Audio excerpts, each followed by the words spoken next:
couple of things to consider when you're trying to figure out what sort of size system you need to air condition your room, your office, whatever it may be. Ultimately, depending on where you are, it'll determine how many watts per square metre you need. There's plenty of sizing spreadsheets out there, but as a rough rule of thumb, unless you're in a particularly hot environment, you need typically about 160 watts per square metre. So if you get your floor area, and this is again assuming standard conditions, so standard window, standard ceiling height, no unusual thermal loads like it's the western side or something like that where it's getting a lot of hot sun late in the afternoon here in the southern hemisphere. If you got the floor area, times that by 0.16 or 16%, that'll then give you roughly the size you need. So let's say, for instance, a room that's 4 by 5 meters, that's 20 square meters, times that by 0.16, it's probably somewhere around 3.2.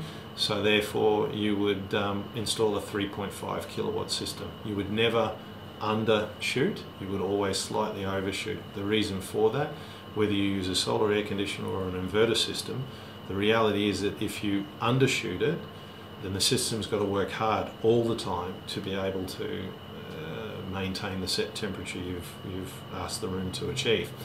Whereas if you have a slight overcapacity, what that means then is that it can achieve the desired outcome a lot easier and then maintain that temperature a lot easier. In the case of when you're looking at commercial situations, you can look at, again, the same principle applies, and you work out what sort of size you need.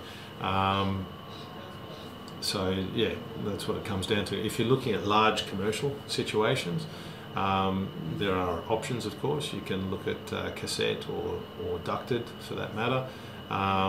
Traditionally in a commercial environment, cassettes are more popular because they shoot air in 4 different directions. You don't have to worry about the complexity of ducting and all that sort of thing. If you've got a large area that you might work out needs 28 kilowatts of air conditioning, then you would just put 2 14 kilowatt systems. The largest capacity system we have is a 14 kilowatt system, and in the case of a ducted situation, you might work out you need 16 kilowatts, but then you don't normally use the entire area. So what you would do is zone it appropriately so that you're always within the capacity of the system. And the zoning is dictated by how you intend to use the home or office space.